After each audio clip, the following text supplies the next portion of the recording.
ಜಗತ್ತಿನ 25ಕ್ಕೂ ಹೆಚ್ಚು ರಾಷ್ಟ್ರಗಳು ಆ ದೇಶದ ಅತ್ಯುನ್ನತ ಗೌರವವನ್ನು ಹೈಯೆಸ್ಟ್ ಸಿವಿಲಿಯನ್ ಅವಾರ್ಡ್ಸ್ ಅನ್ನ ನಮ್ಮ ದೇಶದ ಪ್ರಧಾನಮಂತ್ರಿ ನರೇಂದ್ರ ಮೋದಿಜಿಯವರಿಗೆ ನೀಡಿದ್ದಾರೆ. ಭಾರತದ ಯಾವುದೇ ಪ್ರಧಾನಮಂತ್ರಿಗಳಿಗೆ ಈ ರೀತಿ ಗೌರವ ಸಿಕ್ಕಿರಲಿಲ್ಲ. ಅಂದ್ರೆ ಇಡೀ ವಿಶ್ವವೇ ನರೇಂದ್ರ ಮೋದಿಜಿಯವರ ನಾಯಕತ್ವವನ್ನು ಒಪ್ಕೊಳ್ತಾ ಇರತಕ್ಕಂಥ ಸಂದರ್ಭದಲ್ಲಿ ಎಐಸಿಸಿಯ ಅಧ್ಯಕ್ಷರಾಗಿರುವಂತಹ ಮಲ್ಲಿಕಾರ್ಜುನ್ ಖರ್ಗೆರವರು ನರೇಂದ್ರ ಮೋದಿಜಿಯವರನ್ನ ಭಯೋತ್ಪಾದಕರು ಅಂತೇಳಿ ಅವ್ರನ್ನ ಹೇಳಿಕೆ ನೀಡಿರುವಂಥದ್ದು ಭಾರತೀಯ ಜನತಾ ಪಾರ್ಟಿ ಅಷ್ಟೇ ಅಲ್ಲ, ಇಡೀ ದೇಶ ಇದನ್ನ ಬಲವಾಗಿ ನಾವು ಖಂಡಿಸ್ತಾ ಇದೆ. ಎಐಸಿಸಿ ಅಧ್ಯಕ್ಷರಾಗಿರುವಂತಹ ಮಲ್ಲಿಕಾರ್ಜುನ್ ಖರ್ಗೆ ಅವರಾಗಲಿ ಕಾಂಗ್ರೆಸ್ ಪಕ್ಷಕ್ಕಾಗಲಿ ಬಹುಶಃ ಪ್ರಧಾನಮಂತ್ರಿಗಳ ಒಂದು ಜನಪ್ರಿಯತೆಯನ್ನು ಅವರಿಗೆ ಸಹಿಸಿಕೊಳ್ಳೋದಕ್ಕೆ ಸಾಧ್ಯ ಆಗ್ತಾ ಇಲ್ಲ.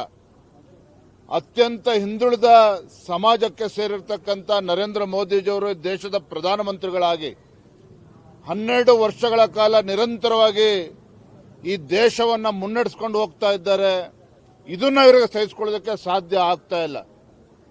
ದಿನೇ ದಿನೇ ಕಾಂಗ್ರೆಸ್ ಪಕ್ಷ ಈ ದೇಶದಲ್ಲಿ ಕುಸಿತಾ ಇದೆ. ಇದೆಲ್ಲವನ್ನೂ ಕೂಡ ತಡೆಯೋದಕ್ಕೆ ಸಾಧ್ಯ ಆಗದೇನೆ ಇವತ್ತು ಕಾಂಗ್ರೆಸ್ ಪಕ್ಷ ರಾಹುಲ್ ಗಾಂಧಿ ಇರ್ಬೋದು, ಅದೇ ರೀತಿ ಮಲ್ಲಿಕಾರ್ಜುನ್ ಖರ್ಗೆ ಅವರು ಈ ರೀತಿ ನರೇಂದ್ರ ಮೋದಿಜಿ ಅವರ ಬಗ್ಗೆ ಹೇಳಿಕೆ ನೀಡಿರ್ತಕ್ಕಂಥದ್ದು ನಾವು ಬಲವಾಗಿ ಖಂಡಿಸ್ತೇವೆ. ನಾವು ಆಗ್ರಹ ಪಡಿಸ್ತೇವೆ. ತತ್ಕ್ಷಣ ಮಲ್ಲಿಕಾರ್ಜುನ್ ಖರ್ಗೆ ಅವರು ನರೇಂದ್ರ ಮೋದಿಜಿ ಅವರಲ್ಲ, ಈ ದೇಶದ ಜನರ ಕ್ಷಮೆಯನ್ನ ಅವರು ಕೇಳಬೇಕು ಅಂತೇಳಿ ನಾವು ಈ ಸಂದರ್ಭದಲ್ಲಿ ಆಗ್ರಹವನ್ನು ಪಡಿಸ್ತಾ ಇದ್ದೇವೆ.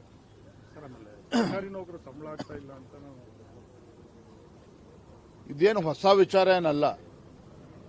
2 ತಿಂಗಳಿಂದನೂ ಕೂಡ ನಾವು ಮಾತನಾಡಿದ್ವಿ. ಪೊಲೀಸ್ ಇಲಾಖೆಯಲ್ಲೂ ಕೂಡ ಸರಿಯಾದ ಸಮಯಕ್ಕೆ ಪೊಲೀಸ್ ಇಲಾಖೆಯಲ್ಲಿ ಸಂಬಳ ಕೊಡೋದಕ್ಕೆ ಸಾಧ್ಯ ಆಗ್ತಾ ಇಲ್ಲ ಅಂತೇಳಿ ರಾಜ್ಯದ ಬಹುತೇಕ ಇಲಾಖೆಗಳಲ್ಲಿ ಸಂಬಳನೂ ಕೂಡ ಸರಿಯಾದ ಸಮಯಕ್ಕೆ ಕೊಡದೇನೆ, ಅಂದ್ರೆ ರಾಜ್ಯದ ಆರ್ಥಿಕ ಪರಿಸ್ಥಿತಿ ಯಾವ ದಿಕ್ಕಿನಲ್ಲಿ ಸಾಗ್ತಾ ಇದೆ ಅನ್ನೋದಕ್ಕೆ ಇದೊಂದು ಮತ್ತೊಂದು ಉದಾಹರಣೆ.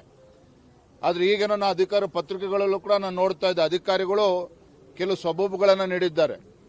ಜನಗಣತಿ ಇದರಲ್ಲಿ ಅಧಿಕಾರಿಗಳು ಬ್ಯುಸಿಯಾಗಿದ್ರು, ಹಾಗಾಗಿ ತಡ ಆಗಿದೆ ಅಂತೇಳಿ ಹಾಸ್ಯಾಸ್ಪದವಾಗಿ ಹೇಳಿದ್ದಾರೆ. ಆದರೆ ವಾಸ್ತವಿಕ ಸತ್ಯ ಏನು ಅಂತ ಹೇಳಿದ್ರೆ ಆರ್ಥಿಕ ಪರಿಸ್ಥಿತಿ ಹದಗೆಟ್ಟಿದೆ.